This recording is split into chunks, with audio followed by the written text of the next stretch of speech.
아까 대한민국이 얼마나 공산주의가 돼가는지를 확실히 하나 보여줄게요. 지금 현재 이인영이가 토지공개념이다, 이익공유제다, 이거보다 더한 걸 어제 노조하고 둘이 입을 맞춘 게 뭐냐면, 회사에서 앞으로 직원을 해고할 때 정부의 허락을 받고 하라. 공산주의지 뭡니까 이게. 이런 걸 보고도 정신을 못 차린 미래통합당 국회의원들 다 배지 떼내야 됩니다. 앞으로 집회가 열리면 우리는 나가지 맙시다. 대한민국의 돈 많은 간부들, 재벌들, 그리고 떵떵거리고 사는 이런 인간들이 직접 광화문 광장에서 싸우시기 바랍니다. 토지 공개념이 돼도 내놓을 땅도 없고 이 공유제도 번 돈도 없으니까 우리는 이러나 저러나 살 수 있어요. 그러나 나라가 공산주의가 되면 재벌이 뭐 필요 있습니까? 재산 다 뺏길 텐데 그 돈 수백 조 갖고 있으면 뭐합니까? 뺏기기 전에 앞서서 싸우는 사람들에게 나라를 구해줘서 고맙다고 내놔야 되지 않겠습니까? 이것들이 두고 보십시오. 문재인 정권의 부정선거 의혹이 민낯이 다 드러나면 그때는 텔레비고 뭐고 뭐 국회고 표준말로 이걸 쳐들고 부정선거 의혹 우리는 이미 그때부터 알고 있었지만 뭐 어째서 말을 못했는데 진실입니다고 지가 있다고도 기 나올 거라고요. 하나님이 이런 자를 절대 용서하지 않을 겁니다. 자, 전 정당의 대변인들을 보면서 발표하는 성명서를 보면서 이야, 이런 박사님이 이번에 국회를 갔어야 되는데 너무 아쉬움이 있더라고요. 제가 35년 동안 글을 써왔기 때문에 글의 강단이나 핵심이나 어디를 겨냥하는지 무엇을 바라는지가 정확히 나와 있어야 돼요. 어설프게 두리뭉실한 성명서 발표하고 한 것처럼 하면 그런 정당은 안 됩니다. 그래서 오늘 기독자유통일당의 대변이신 이해란 박사님을 모시겠습니다.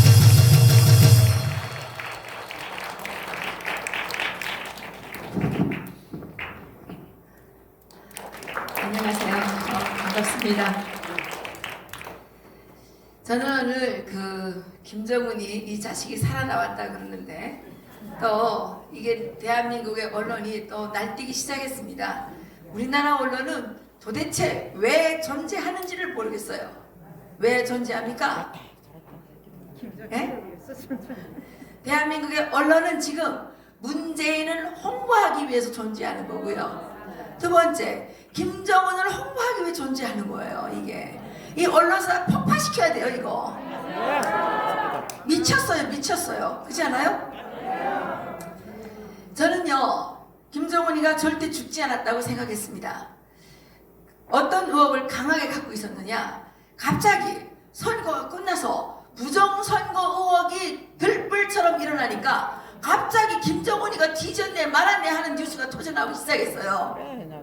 저는요 냄새가 났어요. 분명 이게 누가 공작을 했을 것 같다. 여러분 그런 생각이 안 드십니까? 그랬어요. 예, 어제가 4월 30일까지 투표함 보전 신청이 끝나는 날이에요. 그랬더니 때를 맞춰서 김정은이가 기어 나왔다 이겁니다. 까마귀 날자 배가 떨어졌다. 원모야 원모. 예? 그런지 알 수는 없으나 하여튼간 짜고 치는 고스톱이 있어요.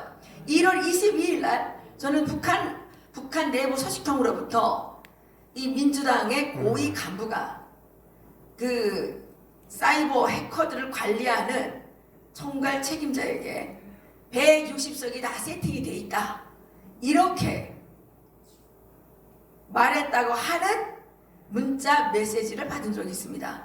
그런데 이번에 민주당이 몇 석 얻었죠? 163석 얻었습니다. 그리고 거기는 다 신만 사는지 어떻게 미래에 있을 일을 그렇게 잘합니까? 정강원 목사님이 선지자라 그러시는데 정강원 목사님이 못 맞추시는 거를 걔네들은 다 맞췄어요.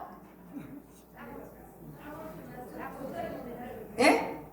사실 이번 선거는 굳이 투표하러 갈 필요가 없었던 선거인지도 모릅니다, 여러분.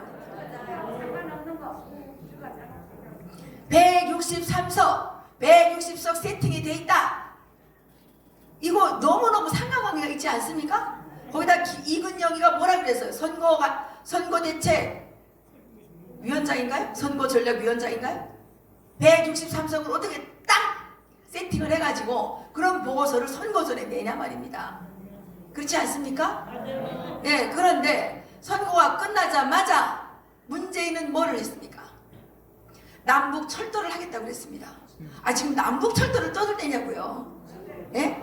대한민국의 자영업자들이 다 쓰러져서 지금 다 폐업, 줄 도산이 일어나고 있는데 하루에 6,100명의 사람들이 실직을 당해서 대기업이 하루에 하나씩 날아가고 있다고 하는 이 엄혹한 경제 위기 속에 대통령이라는 자가 어떻게 남북철도부터 먼저 떠들어댈 수가 있냐 말입니다.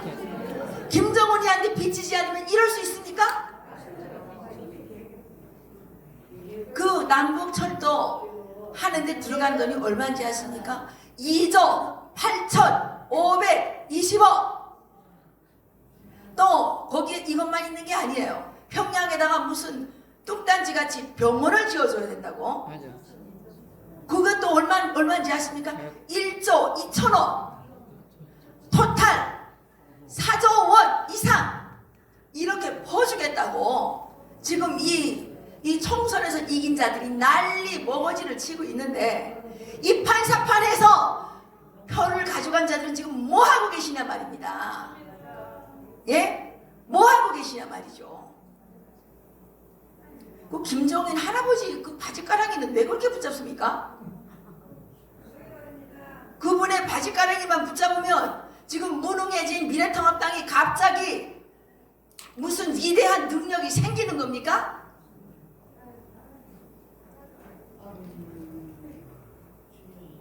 이게 지금 정말 대한민국이 총체적 위기를 넘어서 총체적 파국으로 지금 치달아가고 있습니다. 저는 그렇지만 기독자의 통일당에 의석을 허락해 주신 하나님이 조금 원망스럽긴 했지만 저는 하나님께 감사드리고 있습니다. 이것들이 다 잘못한 거를 우리 기독자의 통일당에 뒤집어 쓸까봐 하나님께서 아서라 잠깐 참어라 이렇게 한 게 아닌가 이렇게 생각을 하고 우리는 이 자들이 대한민국을 어떻게 망가뜨리는지 똑똑히 봐두었다가 철저하게 심판을 해야 된다는 것입니다, 여러분. 아까 김문수 지사님이 말씀하셨나요? 우리나라 이 땅을 지금 중국에 많이 팔아먹는다 그랬는데 우리는 이제 드디어 우리의 위대한 자산 문재인을 중국에 팔아먹어야 되겠습니다. 네? 제발 형 문재인을 중국에 팔아먹읍시다. 네. 문재인과 김정숙만 이 두 사람만 중국에 팔아먹었으면 좋겠어요. 광고를 붙입시다. 문재인을 팔아먹습니다. 경매에 붙일까요? 사가지도 않을 거예요. 10원도 안 나왔네. 왜 사가요? 안 사가요. 내일부터 또 백개분들이 달라붙어가지고 이해란이를 팔아먹겠다고 난리 칠까봐. 예. 돈 내놓고 가져가야 돼. 예. 우리는 대한민국이 팔리기 전에 문재인을 반드시 팔아버려야 됩니다, 여러분. 돈 받고 팔아야 돼. 저는 한 가지 정말 안타까운 말씀을 하나 드리고 싶습니다. 이번에 김정은의 신변 이상설이 나왔는데 이 대한민국의 지능이 세계의 지능이 너무나도 비참하게 낮아져 있어서 안타까움을 금할 수 없었습니다. 왜냐? 김정은이의 신변 이상설이 나오니까 이구동성으로 나서서 김여정이가 후계자를 해야 된다노니 김평일이가 북한을 맡아야 된다노니 이러면서 떠들어 제끼는데 이게 어느새 자기도 모르는 사이에 김일성 일가에게 세뇌당한 거예요. 세뇌당했어요. 아니 북한 땅을 김일성이가 돈 내고 샀습니까? 하나님으로부터 점지받은 땅입니까? 왜 그 집 족속들만 대를 이어가면서 계속 북한 사람들을 괴롭혀야 되는 되는지 맞아. 대한민국의 정치인들이 생각이 있다면 정말 생각을 해보고 말을 해야 되는 거 아닙니까? 이제 다시 북한에 4대 세습이 일어난다면 어떤 일이 벌어질까요? 보십시오. 김일성도 피해 숙청을 통해서 권력을 공고히 했습니다. 그리고 김일성의 아들 김정일은 일찍이 피해 숙청에 동참을 해서 자기의 입지를 굳혀왔습니다. 그렇게 40년 동안 정치를 했음에도 불구하고 김일성이 죽은 다음에 김정일은 자기의 권력을 다지기 위해서 2만 명을 숙청했습니다. 2만 명. 심화조 사건이라고 있었죠. 저는 그때 김정일이 죽었을 때 아마도 김정은이는 김정일보다 훨씬 더 많은 사람을 죽여야 될 것이다. 이렇게 예언을 한 바 있습니다. 그런데 어떻게 됐습니까? 김정일이 죽은 다음에 김정은은 자기의 공허부까지 처형했습니다. 자기의 이복형을 외국의 공항에서 백주에 테러를 했습니다. 왜 그랬을까요? 그 권력을 지키기 위해서 이 안면 몰수를 하고 살인행위를 저지른 겁니다. 그런데 김정은이가 권력을 물려받을 때는 김정일이의 그래도 다져진 권력의 배경이 있었는데, 그리고 그때 당시에는 장성택과 김경이라고 하는 이 친인척도 있었는데, 김여정은 김정은이가 죽은 다음에 정권을 물려받는다 그러면 그 아이한테 무슨 힘이 있겠습니까? 더군다나 여자입니다. 어린아이입니다. 이 아이의 리더십을 회복하기 위해서 얼마나 많은 북한의 간부들과 북한 주민들이 죽어나가야 되는지를 계산을 하고, 김여정이가 뭐 정치를 해야 된다느니 국변 사태를 막기 위해서 김여정이가 그래도 맡아야 된다는 이따위서를 해야 되는 거 아닙니까 여러분? 자기 일이 아니라고 북한 주민들이 그렇게 비참하게 죽어나가는데 그런 얘기를 책임감 없이 하면 되겠습니까 여러분? 이제 우리는 북한 땅에서 김일성 일가를 파내서 이것도 팔아버려야 됩니다. 태평양으로 팔아버리든지 대서양으로 팔아버리든지 이 판에서 팔아버려야 됩니다. 김일성 일가가 존재하지 않는 북한을 만들어야 된다는 것입니다. 저는 이번에 이 김정은의 신변 이상을 둘러싸고 벌어지는 이러한 논의들을 보면서 너무나도 안타까웠습니다. 그래 더 안타까운 것은 그 계중에 기독교인들도 있다는 거예요. 아니 기독교인들은 뭡니까? 십계명의 1조가 뭡니까? 하나님 외에는 그 어떤 신도 우상화하지 말라 그러지 않았습니까? 그런데 그 김일성 그 쓰레기 집단에게 세뇌가 돼가지고 천년 만년 계속 김일성 일가가 북한을 통치해야 된다고 하는 이런 쓰잘데기 없는 이런 얘기를 어떻게 할 수 있단 말입니까? 거기는 목사들도 있어요.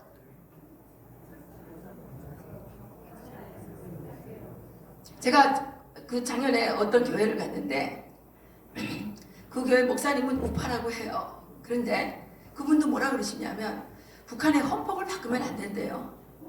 북한의 헌법은 김일성 헌법입니다. 근데 그 헌법을 바꾸면 안 되고 지금 있는 그 체제를 그냥 유지하면서 교류를 해야 된다고 합니다. 교류를. 그런데 여러분 간단하게 생각하면 이렇습니다. 북한은 깡패 집단입니다. 살인 강도 집단입니다. 그렇지 않습니까? 살인 강도하고 무슨 교류 협력을 하냐 말입니다. 깡패하고 계속 교류 협력을 하겠다는 자는 그 자야말로 깡패고 살인 강도라는 거죠. 그 우리나라에서 지금 병원을 지어주겠다, 철도를 놓아주겠다고 하면서 국민의 혈세를 짓것인 것처럼 마음대로 퍼쓰려고 하는 이 자들을 우리가 뭐라고 규정을 해야 되겠습니까?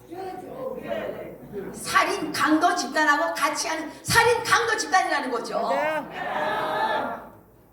태평양 바다에다 빠졌고. 지금 여러분들은 많이 못 느끼시는지 모르겠지만 저는 지금 한국 사회가 북한과 제가 살았던 북한과 너무나도 많이 닮았다고 느끼고 있습니다.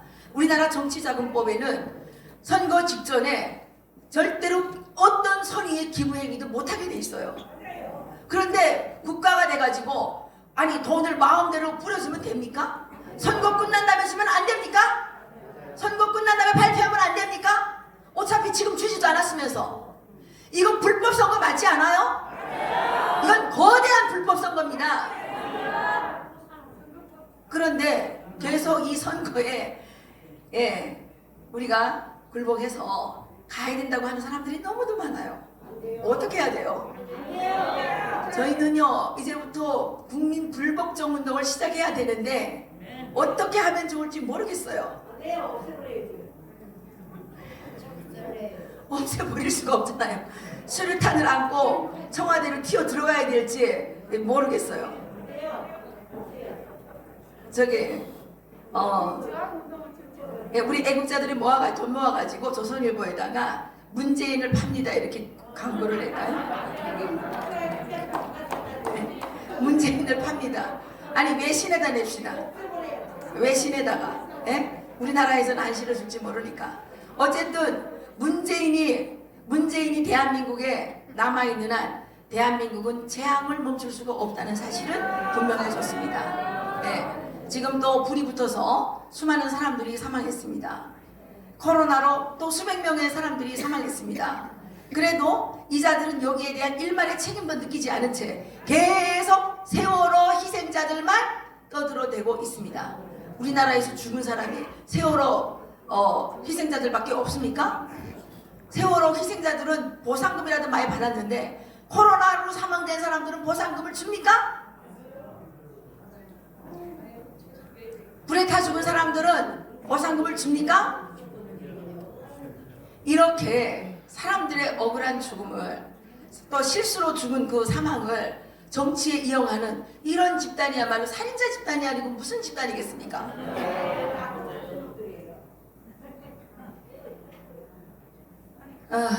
그런데 지금 이 유튜브 대회도 이제는 시들시들해져서 많은 사람들이 참석도 못하고 지치죠. 정말 우리가 지쳤습니다. 그렇지만 마지막 한 사람이 남을 때까지 싸워서 반드시 이 공산주의 지옥행에 올라탄 이 대한민국을 구해내야 되지 않겠습니까, 여러분? 누가 살아야 될 나라가 아니고 우리들이 살아야 될 나라이고 우리 아이들이 우리의 미래가 이 땅에서 살아가야 되는데 참으로 앞일을 생각하면 눈앞이 캄캄해지고 정말 절망적일 때가 있습니다. 그렇지만 가장 절망 속에서 가장 어두운 곳에서 우리를 위해 역사하시는 하나님을 믿고 우리가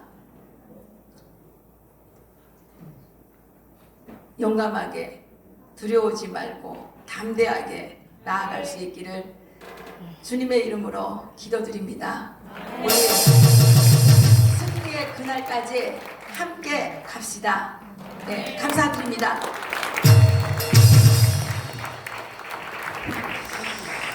자, 우리 이해란 박사께서 문재인을 중국에 팔자고 했는데 중국 놈도 뗀 놈들이라 안 사요. 돈 주고 안 사. 왜냐 이러면 이 재활용도 안 돼. 안 돼. AS도 안 돼.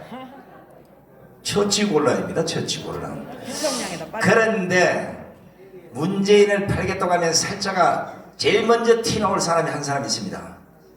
조국입니다. 조국이. 문재인이가 빚을 졌기 때문에 그 빚 받으려고 사서 금고만 털고 정리할 거예요. 대구에 계시는 어떤 분이 어제 서울의 도봉산에 올라갔더니 바위를 타다가 보니까 거기에 문모 씨의 얼굴이 보이더랍니다. 이 청와대 경호실 밤에 어디로 기어나간지 이거 잘 봐야 됩니다. 제가 이거 대충 얘기하면요 그냥 막 하는 게 아니에요. 저도 뉴스 5월 조금 지나면 아마 이상한 뉴스가 나올 거예요. 너무 걱정하지 마시고 우리는 오로지 공직선거법을 불법으로 행한 이 문재인 주사파 정권을 하나님의 이름으로 심판해야 합니다.